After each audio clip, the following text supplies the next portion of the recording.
Donald Trump is on defense over the economic and energy impacts of this Iran war. We've been seeing the images of these tankers on fire in the Strait of Hormuz.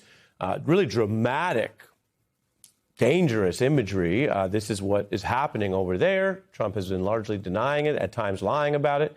I want to bring back our financial expert, CNBC veteran, MS colleague veteran, Dylan Ratigan, on these economic impacts in Iran.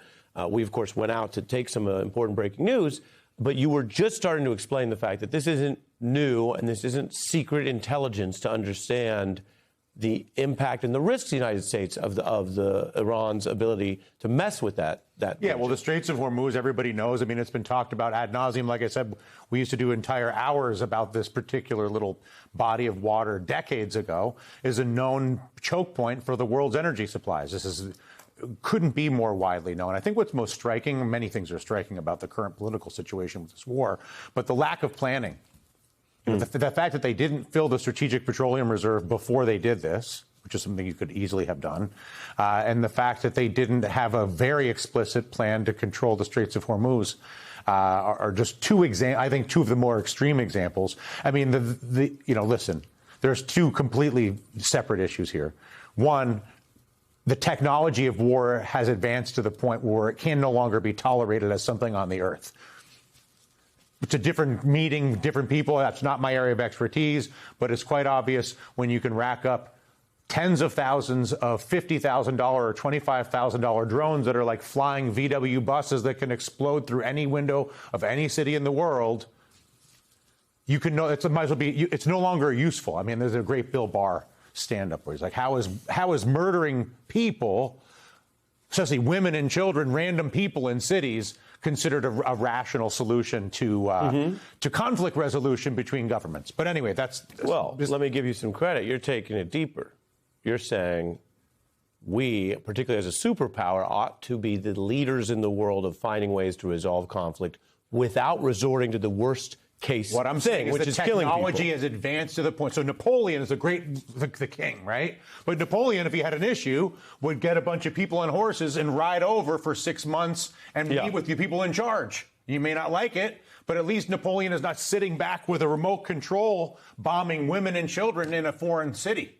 Right. Well, and Donald Trump was he's denying it, but the accounts show one of the first actions was they bombed a school and killed a lot of schoolgirls. Twice. Yeah. They did one and then another one 40 minutes later. And you want me to believe that we have the world's most lethal, most advanced, most technologically sophisticated military system in the history of the world that can pinpoint a large explosive device to any GPS signal anywhere in the world, but then you accidentally blew up children. I mean, that's, come on. Let me show you the energy secretary who says, quote, they are trying to get control so Iran cannot threaten energy markets, which doesn't seem to be working. If that's one impossible. Of the U.S. Well, wait.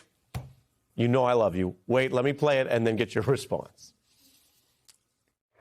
This is an operation that'll take weeks, not months. Every day, enormous progress is made.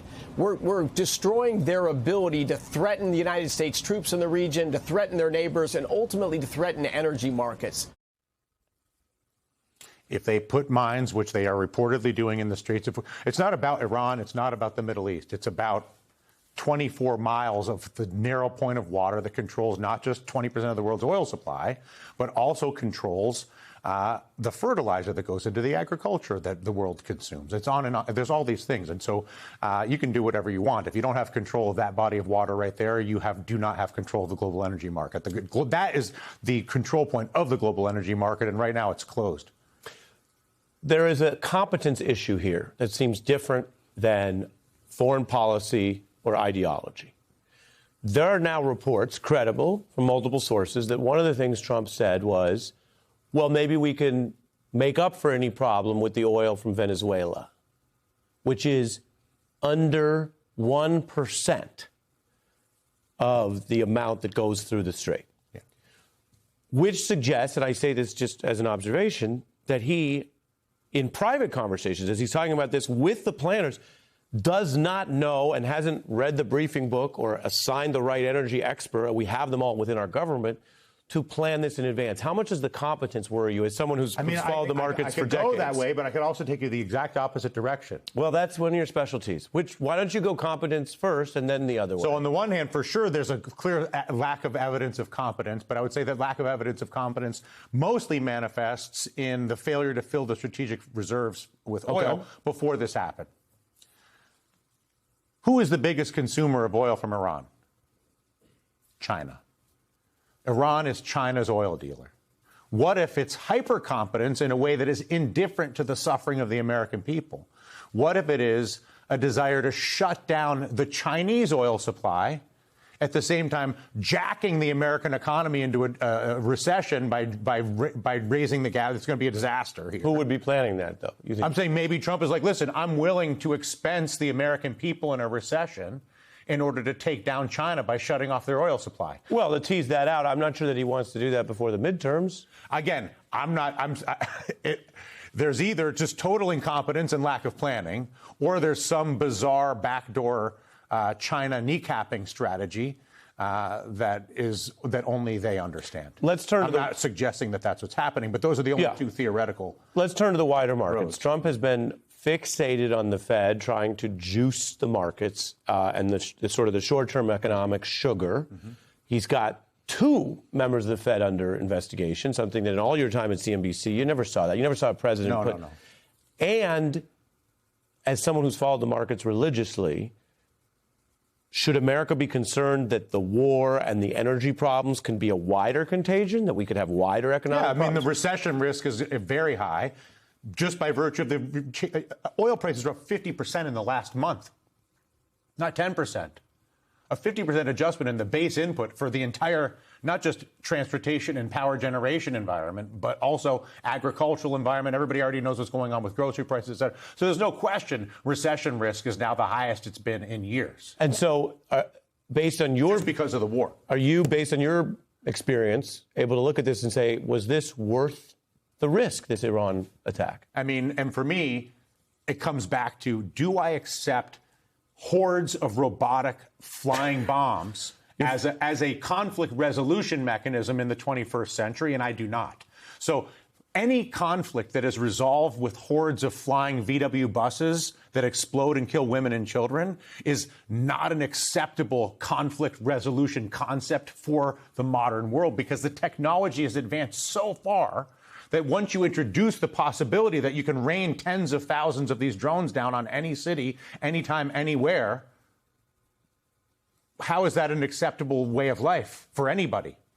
And so, no, it was not worth it just for that reason, just because of the people in all these cities that had nothing to do with this, whether it's in Tehran, whether it's in Tel Aviv, whether it's in Dubai. None of the people that are actually receiving the inbound heat of these assaults are relevant to this conflict. Now, let's assume you're like, okay, well, listen, war is a dirty business. It's a dirty world, and we're just going to randomly murder women and children. And it's a cost of doing business, and we're okay with that, which I'm not saying that. But let's say you're there. Yeah. Then, okay, are you willing to risk a recession for the most powerful economy in the world and potentially a deep recession for it? And are you willing to further compromise the status of the currency and the moral standing of the country in terms of alienation to every other ally you have outside of Israel? And are you willing to incur that expense if the result of doing all of this is effectively no change on the fact that Iran is a threatening entity? And I think that's the obvious discussion that everybody's having right now. I think you're speaking truth, and we kind of get into the jargon and the technocrat. Yeah, and then you're sort of saying we should be better. What are you doing? Yeah, you're saying we should be better than this.